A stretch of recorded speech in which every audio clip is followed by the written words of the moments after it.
Jēkabpils novada Sēlpils pagasta līkumos noslēgušies vēsturiskās bērnu nama ēkas pārbūves darbi. Remonta sākumā gan fasāde, gan iekštelpas bija sliktā stāvoklī, bet tagad vairāk nekā 120 gadus vecā būve ir pārvērsta par modernu, mūsdienīgu vietu, kur tiks sniegts atelpas brīža pakalpojums. Jēkabpils novadā tas ir jaunums, kas domāts konkrētām mērķa grupām.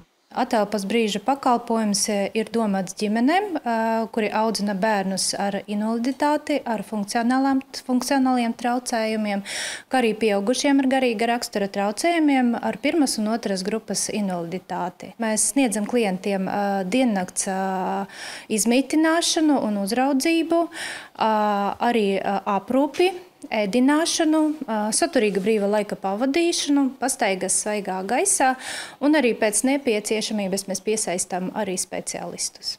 Ikdienā uz vietas būs sociālās aprūpes centra atelpa vadītāja, aprūpētāja, sociālais darbinieks un interešu izglītības pedagogs.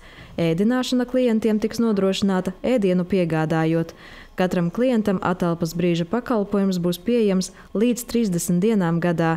Tā ir iespēja klienta tuviniekiem un aprūpētājiem atpūsties un veltīt laiku sev. Tas nenozīmē to, ka viņam šīs 30 dienas, kā viņš atbrauc, viņš viņas var saņemt uzreiz. Jā, viņš var saņemt uzreiz, bet var arī dalīt, piemēram, ja tuviniekam vai likumiskajam pārstāvim ir nepieciešama nedēļa atpūsties vai kaut kur aizbraukt, vai 2 nedēļas, šo laiku var arī dalīt, bet visa gada garumā.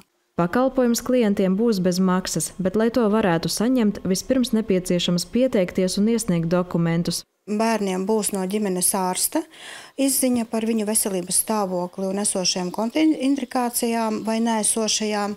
Pieaugušajiem personām ar garīga rakstura traucējumiem būs arī psihiatra izziņa nepieciešama.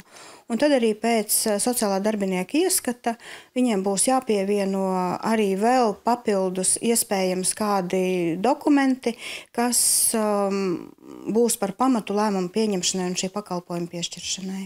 Ņemot vērā, ka pakalpojums Jēkabpils novadā ir jauns, pagaidām centrā nav neviena klienta, tāpēc sociālā dienesta pārstāvji aicina iedzīvotājus, kuri atbilst noteiktajām mērķa grupām, vērsties dienestā, lai uzzinātu sīkāku informāciju par pieteikšanos.